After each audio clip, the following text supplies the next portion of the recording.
Untayan kapas berpadu menjadi helaian kain. Warna-warni alami, bercorak salur nan tegas, mempercantik warisan budaya khas Kota Angin sejak zaman Karuhun. Perubahan zaman tak membuat helai demi helai kain ini menghilang. Inilah kisah Tenun Gadot Majalengka yang menolak untuk punah.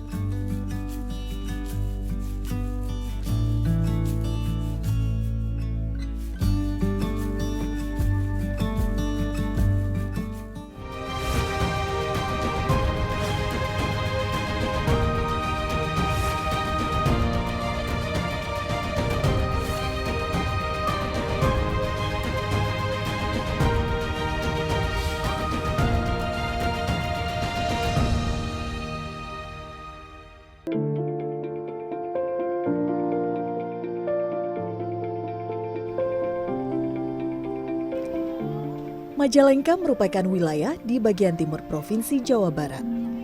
Dikenal dengan sebutan Kota Angin, wilayah ini memiliki luas 1.204 km persegi dan dihuni oleh 1,3 juta penduduk. Bagian utara Kabupaten Majalengka merupakan dataran rendah, sementara bagian selatannya adalah pegunungan. Di bagian timur Majalengka terlihat Gunung Ciremai yang merupakan gunung tertinggi di Jawa Barat, dengan ketinggian 3.000 meter di atas laut. Dengan kondisi geografis tersebut, Majalengka memiliki potensi sumber daya alam melimpah seperti sayuran dan buah-buahan. Kondisi alam yang indah juga membuat Majalengka memiliki potensi wisata alam menarik yang mulai mencuri perhatian para wisatawan. Tidak hanya keindahan alam, Majalengka juga kaya akan berbagai warisan budaya yang telah diturunkan sejak masa lampau. Salah satunya adalah Tenun Gadot yang eksistensinya diperkirakan sudah ada sejak ratusan tahun lalu.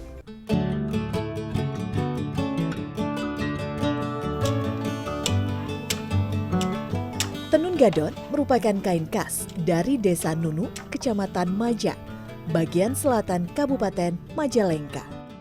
Berjarak kurang lebih 10 km dari pusat kota Majalengka, Desa Nunu berada di balik perbukitan dan dikelilingi oleh 3 gunung, yaitu Gunung Hanjuang, Gunung Jukut, dan Gunung Larang. Dengan luas 2.100 hektar, Desa Nunu dihuni oleh sekitar 4.000 penduduk. Sebagian besar berprofesi sebagai petani. Pada masa lalu, Desa Nunu merupakan wilayah yang erat kaitannya dengan Kerajaan Talaga Manggung dan Pakuan Pajajaran. Pada masa kerajaan ini pula, Tenun Gadot lazim dijadikan persembahan dari rakyat Nunu kepada raja yang berkuasa. Kalau diambil kita menelusuri tentang sejarah Nunuk yang ada ada petilisan Haryang Banga gitu ya. Terus ada dari catatan cerita Parahyangan gitu ya, yang pernah saya baca-baca, atau Prahmencara Parahyangan, bahwa di dalam cerita Parahyangan disebutkan adanya tentang pamwat. Jadi pamwat itu kalau dalam zaman sekarang mungkinlah persembahan untuk kerajaan. Nah, dalam pamwat itu tiap tahun diserahkan kepada kerajaan Pakuan yang waktu itu di Maharaja Tarusbawa sekitar abad 7 ya. Jadi ada beberapa pamwat yang diserahkan kepada raja waktu itu ya. Di antaranya adalah dalam bahasa Sunda disebutkan bahwa Munding 5, Beber Sakayu, kemudian Boeh Salawe. Nah, Boeh ini kalau kita perhatikan adalah penyebutan tentang kain putih. Nah, di Tenun Gadot ada kan yang namanya Boeh itu ya, kain putih. Sebenarnya Boeh itu dalam artian kalau dalam bahasa Sunda berarti kain kafan. Tapi Boeh ini secara keseluruhan ada kain putih. Nah, kemudian ada beber. Beber itu adalah karembong. Ini kan ada karembong Gadot juga ya. Nah, ada kemungkinan bahwa Tenun Gadot sudah ada sejak zaman itu. Kemudian kalau diperkirakan sejak zaman abad 7 sudah ada.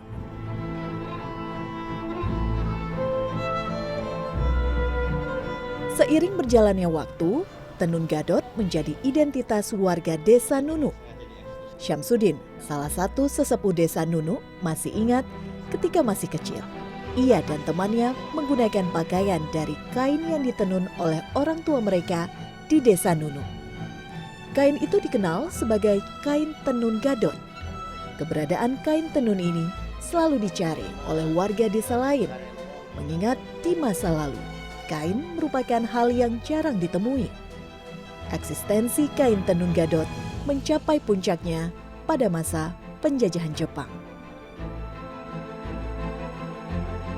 Seueur namun aya nu di damelan jas buka atuk biasa, atuk masalah tangan pendek, seueur. Seueur baca di dieu teh ngaranggo acup Mandang tina nya gadonya. mau nya komoda diutami pikeun sa ke zaman Jepang mah sami-sami ama sausan tengah damal. Semargina zaman Jepang hati sebatnya zaman anu sesaku kanggoan. Namina ge tahunan Jepang mah namina rungret teh aku sarungnya ya karungnya karet. Asup teh kitu di damalan desana merupakan ku ieu ngan keur keuntungan urang Nunuk mah teu pisan meser rungret jadi ngadamal nyalira. Ada menyeret jadi acup nyalirain namanya. Nyalira gitu. Sadayana berarti bahasa eta di Nunuk ieu ngaranggo acup tina Nah, gado. iya, mana hatian ayah sampai ayahnya sebetulnya gadang tinun masalah buhun, ya sebenarnya hatian ayah di anu ninun kecuali di nunu kapungkurna. Da kapungkur mah di luar desa oge datang ka dia merjogikeun kana kain teh gitu. Aya aturan sinjang oge teh sarung lah gitu, aya aturan sapikul ku pare teh dipesehna teh kitu.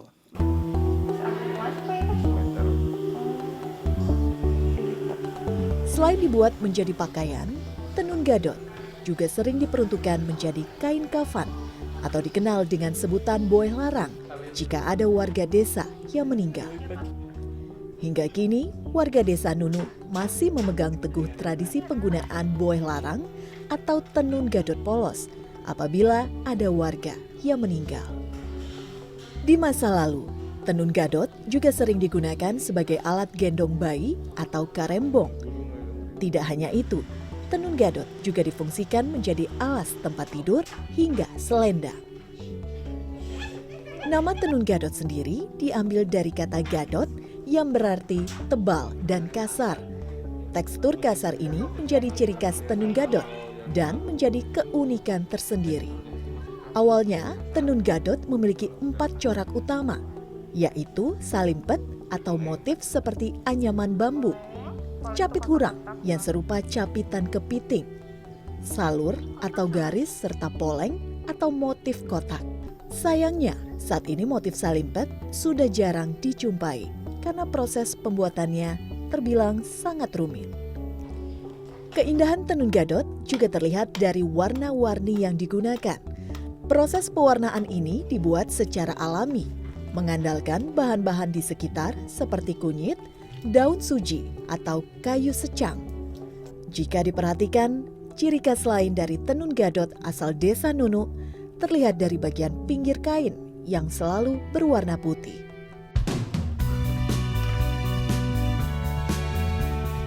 Sempat berada di puncak, eksistensi tenun gadot terus menurun seiring perkembangan zaman.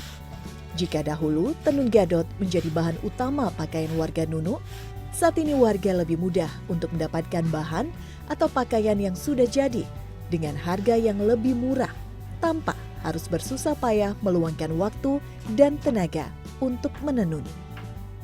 Keadaan ini berimbas pada jumlah perajin tenun gadot yang terus berkurang setiap tahunnya. Sebagian besar perajin memilih untuk beralih profesi menjadi petani karena dirasa lebih menguntungkan. Perajin yang tersisa merupakan mereka yang telah menginjak usia senja.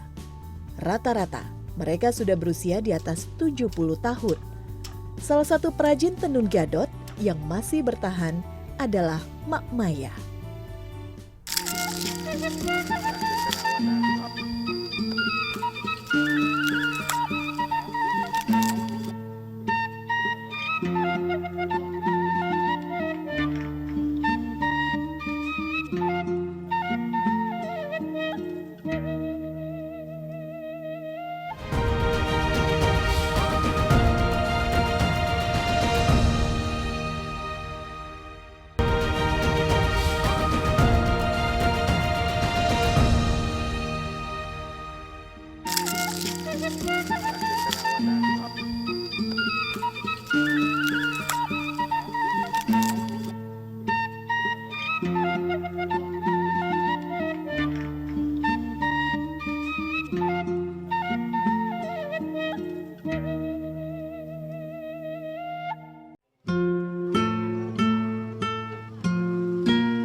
Pancaran mentari pagi menjadi penanda bagi Mak Maya dan warga Nunuk lainnya untuk bergegas menuju lokasi kebun kapas di Desa Nunuk.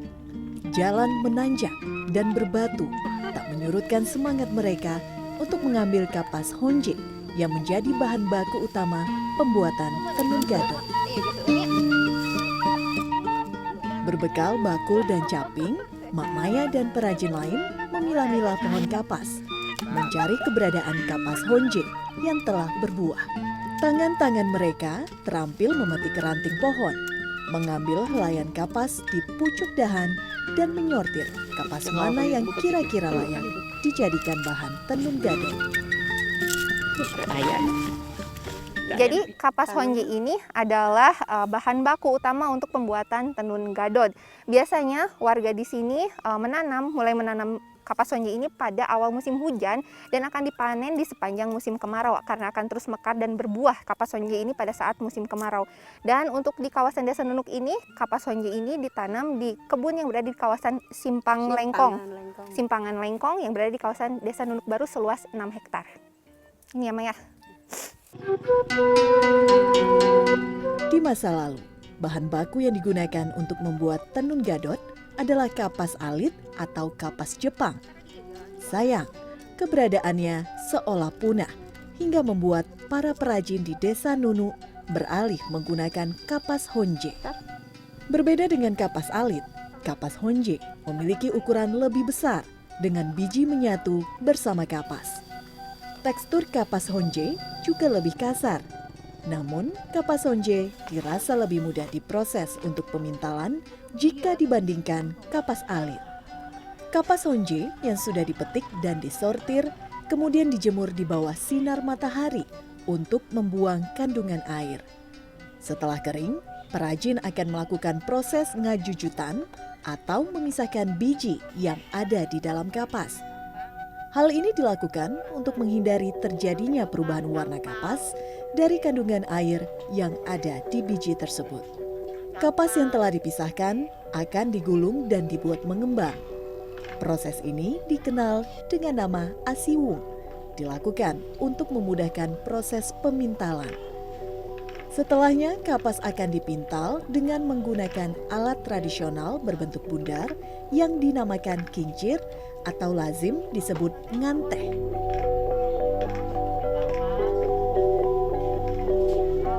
Langkah selanjutnya adalah ngalawayan. Kapas yang sudah dipintal menjadi benang akan dipindahkan ke alat bernama lawayan.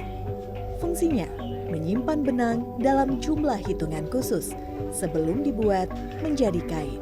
Dalam pembuatan tenun gadot, berlaku perhitungan khusus terkait benang yang diperlukan. Ada istilah satu nyere, merujuk pada 5 helai benang yang telah disatukan. Berikutnya, ada hitungan satu kawan, yang berarti 5 nyere atau 25 helai benang.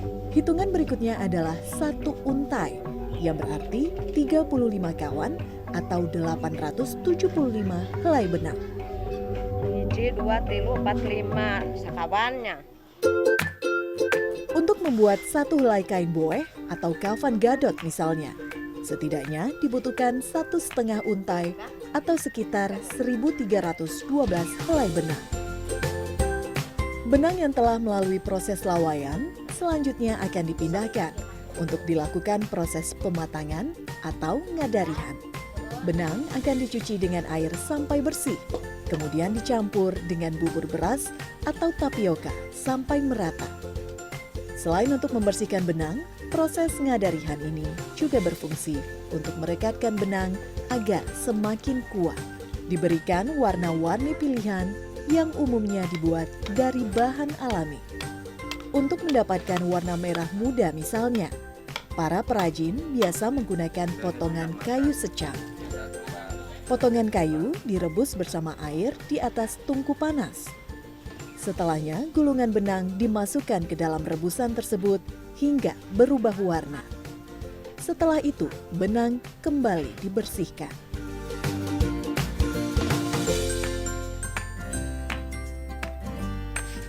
Dalam kondisi bersih, selanjutnya benang akan memasuki proses penyisiran. Helai demi helai benang disisir menggunakan alat yang terbuat dari sabut kelapa. Penyisiran dilakukan agar tekstur benang menjadi rapi dan lurus sehingga mudah untuk ditenun. Setelah disisir, benang akan kembali dikeringkan. Benang kemudian dipindahkan ke alat bernama undar. Proses ini disebut proses ngulak atau memindahkan benang ke tempat benang. Tahapan selanjutnya merupakan tahapan sakral dan paling penting dalam pembuatan tenun gadot, yaitu mihane.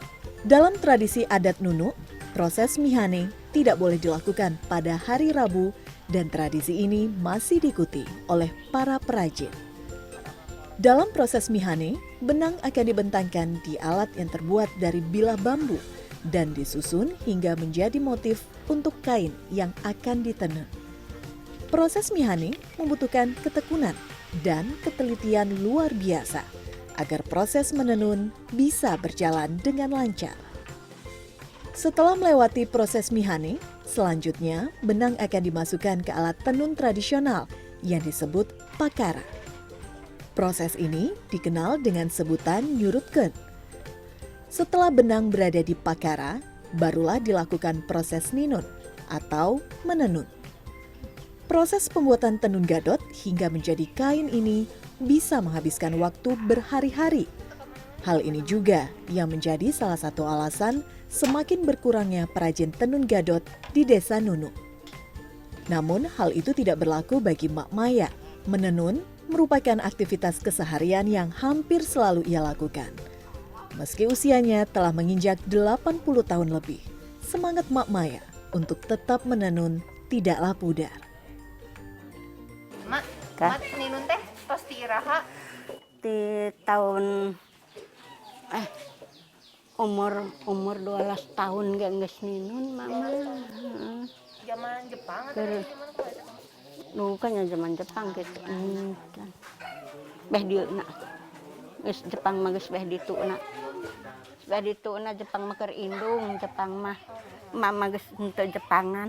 Tos merdeka nya mah Heeh, geus ieu mama umur 12. 12 tahun. Diajarkeun ku saha mah? Nya ku indung. Windung. Heeh. Mak ari pamininun kieu sabaraha dinten jadina mak? Iya, nya 4 dinten mah berasok bari ameng gitu, henteu dihususkeun pisan. 4 dinten teh kanggo cal gitu nya mak, selendang atau kumaha? Iya mah karembong, nu ieu mah selendang mah tuh nu alit itu Paminu aralit itu sabaraha dinten sami 4 dinten. henteu 2 dinten ge.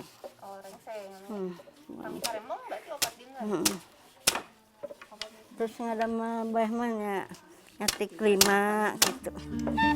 5 dinten. Keterampilan Mak Maya dalam menenun sudah tidak perlu diragukan. Berbagai tahapan menenun dilakukan Mak Maya tanpa kesulitan berarti. Saat ini, sosok Mak Maya seolah menjadi garda terakhir perajin tenun gadot di Desa Nunuk, sekaligus menjadi guru yang aktif membagikan ilmu menenun kepada warga dan para perajin lainnya, terutama generasi muda Desa Nunuk.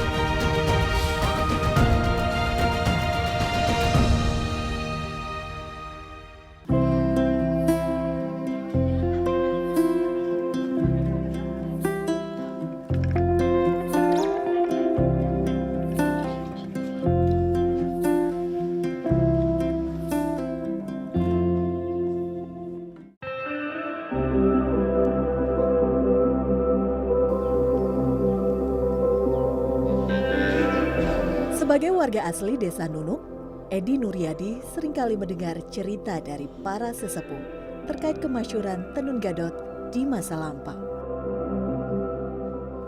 Sayangnya, kemasyhuran tersebut semakin lama semakin pudar.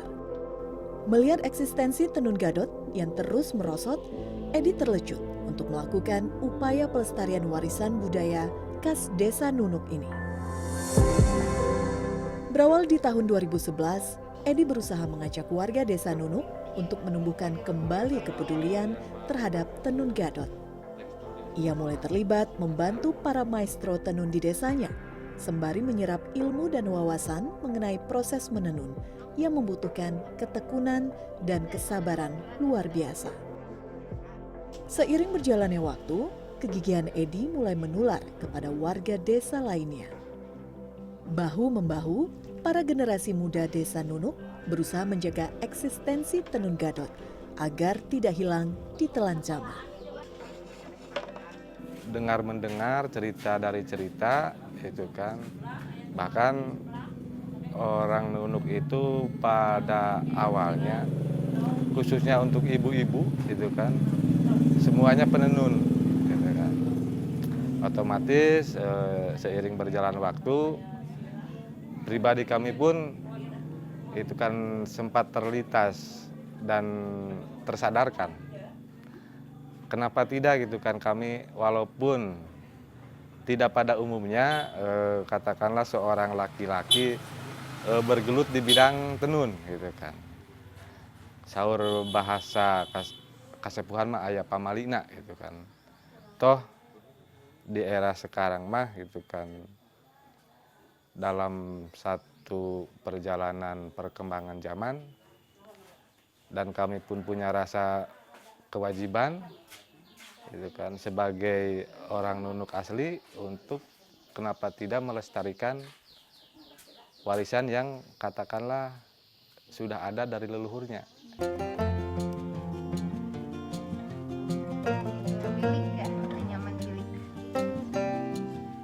Salah satu fokus utama pelestarian tenun gadot adalah regenerasi perajin.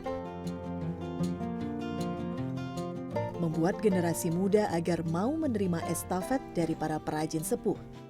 Proses regenerasi ini tidaklah mudah, karena sebagian besar anak muda Nunuk tidak tertarik menggeluti proses menjadi penenun. Namun lama-kelamaan, secercah harapan mulai terlihat. Saat ini, setidaknya ada 3 anak muda Desa Nunuk yang mulai mempelajari proses pembuatan tenun gadot. Salah satunya adalah Sri Yulianti. Sudah hampir 3 tahun, perempuan berusia 34 tahun ini belajar menenun kepada Mak Maya.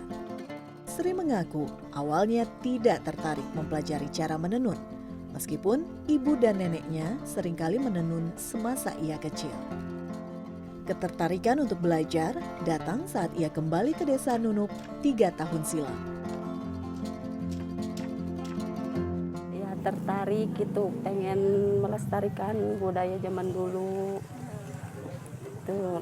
Dulu kan nggak sempat belajar dari kecil, soalnya sekolahnya nggak di sini, di luar kampung.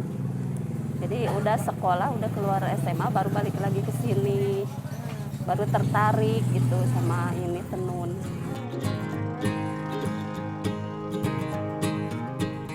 Proses pelestarian tenun gadot tidak hanya berfokus pada regenerasi, tapi juga pada upaya menjadikan tenun gadot sebagai pembangkit ekonomi warga Nunuk. Namun, masih banyak kendala yang dihadapi, seperti keterbatasan alat dan bahan baku. Pembuatan tenun gadot saat ini masih menggunakan alat tradisional yang diwariskan secara turun-temurun. Untuk menambah ketersediaan bahan baku tenun gadot, yakni kapas honje, pemerintah Desa Nunuk juga mulai melakukan penanaman 1000 pohon kapas di perkebunan Desa Nunuk. Alhamdulillah potensi teman kan berkendalanya di alat sama di bahan baku. Nah kalau bahan bakunya sudah maksimal, alatnya sudah maksimal, dan tempatnya juga sudah maksimal, harapan saya kan ingin di tiap blok ingin diadakan pengrajin tenun gadot. Emang dulunya juga kan ada gitu ya, zaman sepuh-sepuh kita dulu. Jadi di tiap blok juga ada pengrajin tenun gadot. Nah harapan depan saya itu untuk di Desa Nunuk, jadi bukan hanya di blok desa, di kampung-kampung sekitarnya juga di Nunuk ingin diadakan lagi gitu. Potensi besar tenun gadot diakui pemerintah Kabupaten Majalengka memang belum terekspos secara maksimal, termasuk dari sisi pemasaran. Kita akan tetap melakukan pendekatan-pendekatan oleh dinas sebagai leading sektor, yaitu Dinas Pariwisata Budaya atau Parbud, untuk memetakan bagaimana agar suasana di sana termasuk orang-orangnya tidak mudah mengubah kebiasaan sesuatu yang belum terbiasa. Ini kan rakyat kan begitu kan ya, udah enak gini aja lah, gitu kan. Masih ada yang begitu. Ya walaupun akan dimodernkan, tidak serta-merta kita akan mengambil alih posisi itu. Biarkan berkembang secara alamiah, nanti kita bantu, kita guide, ya kita fasilitasi. Kalau perlu pemodalan, kita pemodalan. Kalau perlu areal, kita perluas. Kalau perlu untuk penanaman kapas lebih luas, kita bantu. Itu aja sih kira. Meski sempat berada di ambang kepunahan, nyatanya tenun gadot masih mampu bertahan. Di tengah gempuran modernisasi, tenun gadot menolak untuk mati.